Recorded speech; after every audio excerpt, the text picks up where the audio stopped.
আসসালামু আলাইকুম। বিজয় দিবস উপলক্ষে ভাষণ। বিসমিল্লাহির রহমানির রহিম। আজকের অনুষ্ঠানে উপস্থিত মাননীয় প্রধান অতিথি, প্রধান শিক্ষক, সহকারী প্রধান শিক্ষক, শ্রদ্ধেয় শিক্ষক মণ্ডলী, সহপাঠী ভাই ও বোনেরা, সাথে উপস্থিত অভিভাবক বৃন্দ, আসসালামু আলাইকুম। একটি বাংলাদেশ, তুমি জাগ্রত জনতার, সারা বিশ্বের বিস্ময়, তুমি আমার অহংকার।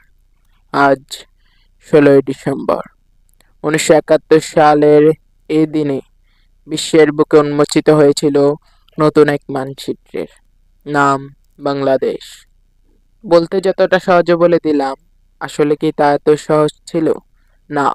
এর পেছনে রয়েছে 30 লাখ মানুষের আত্মত্যাগ, রয়েছে লাখো তরুণের পঙ্গুত্ব, রয়েছে বুদ্ধিজীবীদের আত্মত্যাগ, রয়েছে নারীদের অবদান।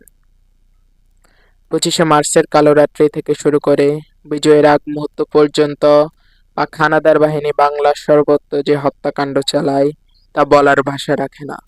প্রায় 9 মাসের এই যুদ্ধে নিহত হন 7 বীরশ্রেষ্ঠ, নিহত হন বুদ্ধিজীবী, যারা ছিলেন দেশের প্রাণ।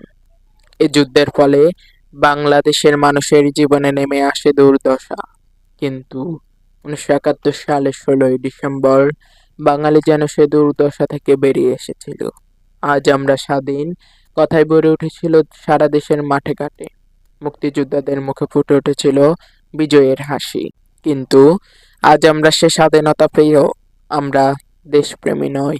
আমরা কেবল স্বার্থের জন্য দেশকে ভুলে যাচ্ছি।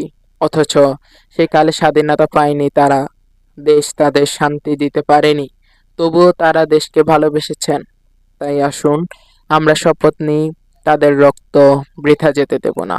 আমরাও দেশকে ভালোবাসবো, দেশের জন্য কাজ করে দেশকে বিশ্ব দরবারে তুলে ধরবো।